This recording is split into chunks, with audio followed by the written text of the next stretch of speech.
व्यवस्था नहीं रहता तो फिर आप क्या कहना चाह रहे हैं कि झारखंड के छात्र आतंकवादी हैं? आप ऐसे कर बैठे। ये बताइए आपको डर किस चीज का? आप ये भूल गए कि 29 में आप भी गांव गांव आएंगे वोट मांगने। मैं झारखंड के तमाम छात्रों से कहना चाहूंगी, उनके माता पिता से। झारखंड में छात्रों का हल्ला बोल, बैरिकेड टूटा, विधानसभा की ओर बढ़े हजारों छात्र।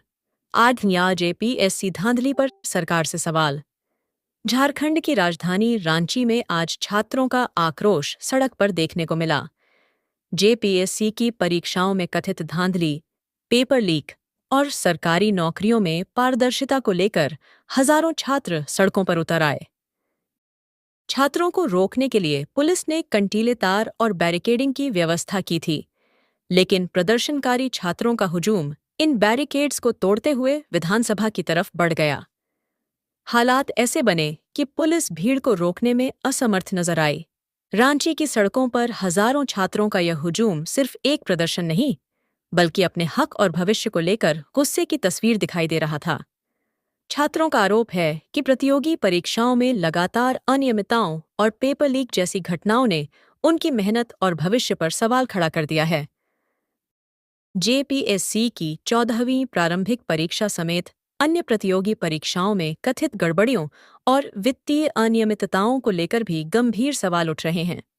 छात्रों की मांग है कि परीक्षा व्यवस्था में पारदर्शिता लाई जाए, पेपर लीक और कथित भ्रष्टाचार पर कठोर कार्रवाई हो और दोषियों को किसी भी कीमत पर बख्शा न जाए। ईडी की एंट्री ने बढ़ाई हलचल। अब इस पूरे मामले में प्रवर्तन निदेशालय यानी ईडी की भी आधिकारिक एंट्री हो चुकी है। मिली जानकारी के मुताबिक जेपीएससी की 14वीं प्रारंभिक परीक्षा समेत अन्य प्रतियोगी परीक्षाओं में कथित गड़बड़ी और वित्तीय हेरफेर के आरोपों को लेकर ईडी ने मामला दर्ज किया है। सीआईडी की ओर से पहले दर्ज प्राथमिकी कांड संख्या 16/26 को आधार बनाते हुए ईडी ने ईसीआईआर यानी एनफोर्समेंट केस इन्फॉर्मेशन रिपोर्ट दर्ज की है।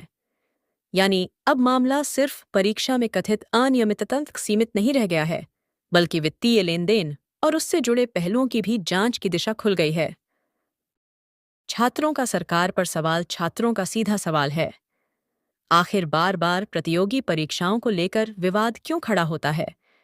अगर छात्र महीनों और वर्षों तक मेहनत करके परीक्षा की तैयारी करते हैं, तो पेपर लीक या कथित धांधली की खबरें आने के बाद उनकी जिम्मेदारी कौन लेगा? छात्रों का कहना है कि नौकरी पाने के लिए उन्हें सिर्फ अपनी मेहनत पर भरोसा होना चाहिए, किसी कथित भ्रष्ट व्यवस्था पर नहीं। इसी नाराजगी के चलते रांची की सड़कों पर छात्रों ने चक्का जाम किया और सरकार के खिलाफ अपनी आवाज बुलंद की। राजनीतिक रंग भी दिखा। इस आंदोलन के बीच राजनीति भी तेज होती दिखाई दे रही है। विपक्ष सरकार को घेरने में जुटा है और छात्रों के आंदोलन को लेकर सत्ता पक्ष से जवाब मांग रहा है। वहीं प्रदर्शन कर रहे छात्रों के बीच राजनीतिक दलों की मौजूदगी को लेकर भी सवाल उठ रहे हैं कि कहीं छात्रों के मुद्दे के बीच विपक्ष अपनी राजनीतिक जमीन मजबूत करने की कोशिश तो नहीं कर रहा। लेकिन इन तमाम राजनीतिक आरोप प्रत्यारोप के बीच सबसे बड़ा सवाल छात्रों का है, उनके भविष्य का क्या? बिहार से तुलना पर भी सवाल प्रदर्शन के दौरान बिहार और झारखंड की सरकारों के रवैये की तुलना भी चर्चा में है।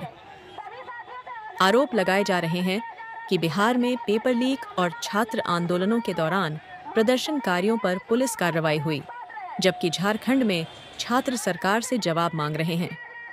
हालांकि अलग अलग घटनाओं और पुलिस कार्रवाई की परिस्थितियां अलग हो सकती हैं, लेकिन दोनों राज्यों में छात्रों के सामने एक ही बड़ा सवाल खड़ा है। पेपर लीक जैसी घटनाओं पर आखिर लगाम कब लगेगी? रांची की सड़कों पर हजारों छात्रों का यह प्रदर्शन सरकार के लिए बड़ा संदेश है। कंटीले तार और बैरिकेड छात्रों को कुछ देर रोक सकते हैं, लेकिन अगर उनके सवालों का जवाब नहीं मिला तो आंदोलन और बड़ा हो सकता है। अब देखना होगा कि हेमंत सरकार छात्रों की मांगों पर क्या कदम उठाती है। क्या जेपीएससी की कथित धांधली की निष्पक्ष जांच होगी? क्या दोषियों पर कठोर कार्रवाई होगी? और सबसे बड़ा सवाल, आखिर मेहनत करने वाले छात्रों के भविष्य के साथ खिलवाड़ कब रुकेगा? रांची की सड़कों से उठी छात्रों की यह आई अल्फाज अब सरकार तक कितनी मजबूती से पहुंचती है, यह देखने वाली बात होगी।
ये देख सकते हैं आप कि ये जो दूसरा वेरिएटिंग है उसको भी अब खोल दिया गया है, क्योंकि इस तरफ से लगातार छात्र दूसरी तरफ से आगे बढ़ना शुरू कर चुके थे। है ये मांग झारखंड के साथ साथ पूरी देश देख रही है।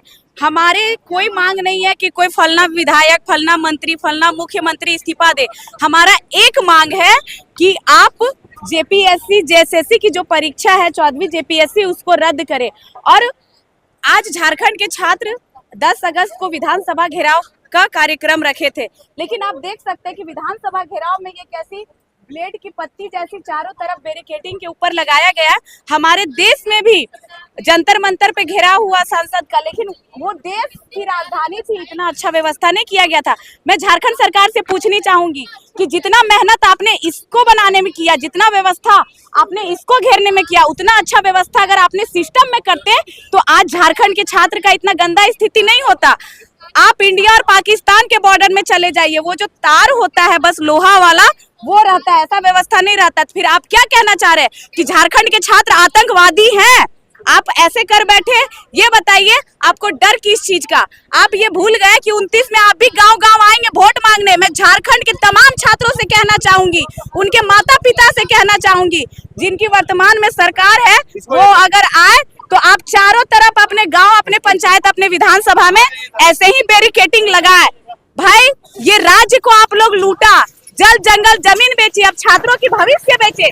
और छात्र जब अपने हक अधिकार के लिए जमीन, अपने हक अधिकार के लिए सड़क में उतर रहे तो ये लोगों ने इतनी अच्छी व्यवस्था कर रही है। और यहाँ जितने प्रशासन के लोग हैं ये लोग भी अपनी जिम्मेदारी, अपनी नौकरी निभा रहे। पर मैं इनसे कहना चाहूंगी कि कोई भी छात्र छात्रा आए, आप उन पे लाठी डंडे ना बरसाए, क्योंकि आज तो आप नौकरी पे आ गए, आज तो आप वर्दी पहन लिए। अगर ऐसे ही झारखंड की सिस्टम रही तो इनके बेटा बेटा भी झारखंड राज्य में सरकारी नौकरी नहीं ले पाएंगे।